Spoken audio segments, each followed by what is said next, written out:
When we look at example 2, what we're talking about here is this is the information we have. The following is people's voting choice.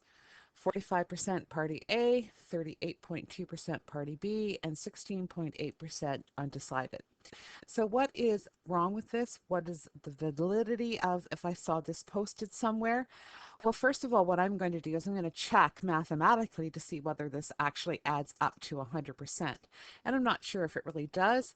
Okay, so we have that goes up to there. So we have 12, we have 20, carry the 2. So we have, so it does, if you notice, it does actually calculate to 100%. So that's the first thing. So I know that those numbers add up correctly. So now the next thing is what's wrong with this? Well, first of all, I have no idea how many people, how many people they polled to find out. I have no idea how they decided who to poll. Like, was it telephone calls? Was it from everywhere in the location? If I was talking about Canadian choices, did I include some people from BC, some people from out east, some people from Ontario?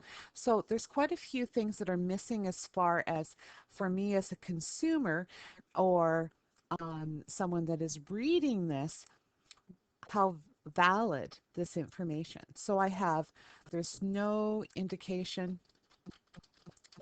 of how polling was done. There's also no indication of how many people were polled. So how many people were polled? Did I just ask 5 people? Did I ask 10 people? Okay, so those are really important things to understand.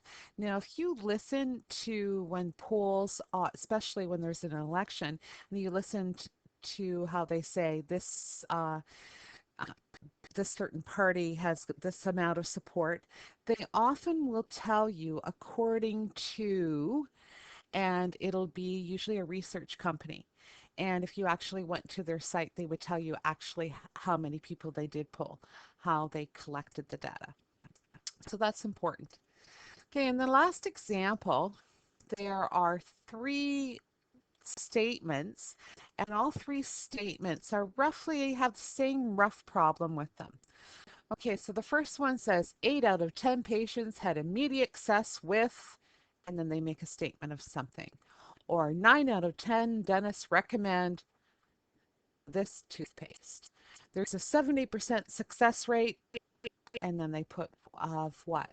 So the problem when you see statements like this, you have no idea of how many people they actually did. Did they just do 10 dentists? What 10 dentists did they use? So we have no way of knowing based just on these statements who they asked, how they asked it. So who did they ask?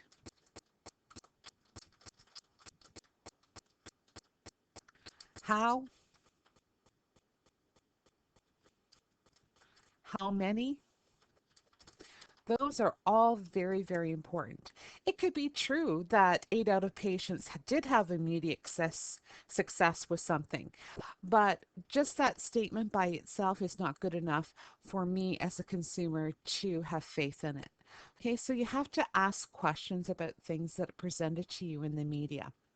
Okay, so what you're going to be looking at now are some different examples that contain problems with bias or validity. And so they're asking you, what is the problem? Why is that a problem? And in some cases, how could you correct that? So you get to have some mathematical pleasure time now.